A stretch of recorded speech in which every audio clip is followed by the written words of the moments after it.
Next, we have profile. Clicking this will take us to the full profile of the patient.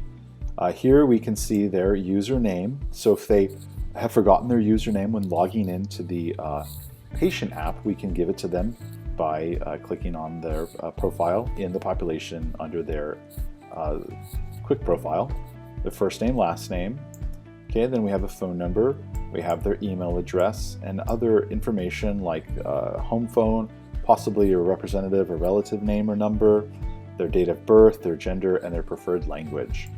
If we needed to update any information in their profile, we'd simply click the blue pencil button, and now we can either add a profile photograph for them, or we can change different type of demographic information like their phone number, email, and so on. If we had changed any values, we would click update. Since we hadn't, let's just go ahead and click cancel. All right, and to go back, we'll simply click the back arrow.